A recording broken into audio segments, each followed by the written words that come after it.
اعوذ باللہ من الشیطان الرجیم بسم اللہ الرحمن الرحیم اللہم صلی علی محمد وآل محمد۔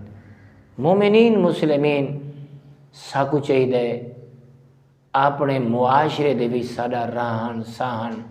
ساری مرضی مطابق نہ ہوئے، ساجی میں خدا چاہدے اوے ہوئے۔ اس واسطے پیغمبروں دے وچوں ایک پیغمبر کو اللہ نے وحی فرمائی کہ میرے صاحب ایمان بندیاں تک میں خدا دا پیغام پہنچا کہ او کھانا میرے دشمناں دی کر کھانا نہ کھاویں،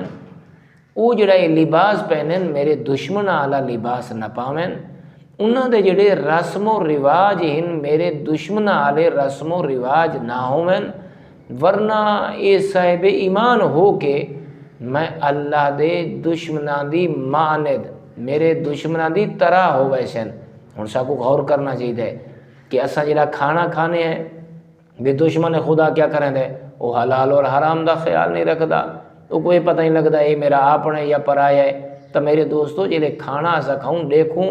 کہ یہ کہیں یتیم دا تا نہیں، کہیں مسکین دا تا نہیں، دے وچ کہیں دا حق تا نہیں ملا ہویا، ہمشیرہ دا حق تا نہیں، والد دا حق تا نہیں، بھرا دا حق تا نہیں، ہمسائے دا۔ انسان کو سوچنا چاہیے کہ دشمن دے کھاون دی کار نہ کھاوے، لباس پاونا ہے تو دشمن دی کار نہیں، مقصد یہ کہ او حقوق ادا کر کے رہیں بعد جی لباس گنسی، او تو تے کو پتہ ہے جیڑا پیسہ آ رہی ہے چاہے شراب ویچا سی چاہے سی حرام کما دا ہے وہ لباس ہی گدی کھڑے تھے اپنے آپ کو چمپئن بنائی کھڑے، یعنی کہ اساں دشمن خدا دی کا زندگی نہیں گزارنی، اساں فرما بردار خدا ہو کے زندگی گزارنی ہے۔ جی میں اگاں اللہ رب العزت نے پیغمبر تے وحی کر کریں اے سگو ارشاد فرمایا کہ تواڈا رسم و رواج تسا دیکھو ساریاں شادیاں ہومن ساریاں غمیاں ہومن، ساڈا رسم و رواج اللہ کو خوش کرنے کی خاطر نہیں ہوندا، معاشرے کو دوستاں کو برادری کو خوش کرنا مقصود ہوندا ہے۔ ہن تسا میں کو آپت وچ دسو جیڑا بندہ کریندا ہی لوگوں کو خوش کرنے کی خاطر خرچ پائے، اون میت کو کیا مل سی؟ این بیچارے خرچ کرنے والے کو کیا مل سی؟